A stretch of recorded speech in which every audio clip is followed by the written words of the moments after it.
ইতালিতে বসবাস করছেন প্রায় ৩ লাখ প্রবাসী বাংলাদেশি। দেশটিতে অর্থনৈতিকভাবে প্রতিষ্ঠিত হওয়ার প্রধান পথই কর্মসংস্থান, আর সেই জায়গাতেই নিজেদের শক্ত অবস্থান তৈরি করে চলেছেন তারা।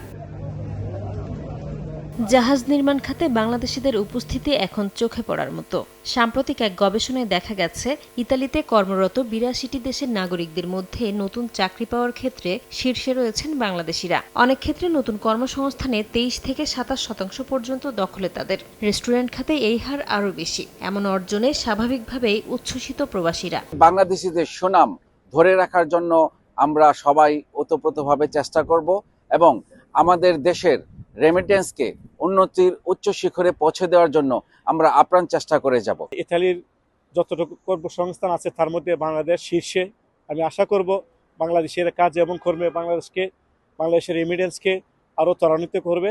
পুরো ইতালিতেই বাংলাদেশিরা সবচেয়ে বেশি কার্যক্ষেত্রে এগিয়ে আছে। হোটেল, মোটেল, রেস্টুরেন্ট, জাহাজ নির্মাণ শিল্প, দোকানপাট ও উপহার সামগ্রীর ব্যবসা, এসব খাতে বাংলাদেশিদের দৃঢ় অবস্থান তৈরি হয়েছে। ইতালিতে IT, software, nursing, fishing, beauty service, পরিচ্ছন্নতা ও হোটেল ম্যানেজমেন্ট খাতে বিদেশি শ্রমিকদের চাহিদা বাড়ছে। প্রবাসীদের মতে এসব খাতে দক্ষতা বাড়াতে পারলে বাংলাদেশিরা আরও বেশি সুযোগ কাজে লাগাতে পারবেন।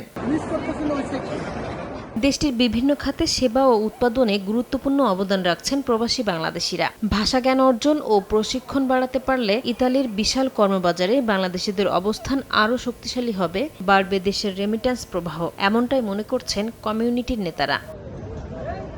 সময় সংবাদ, ইতালি।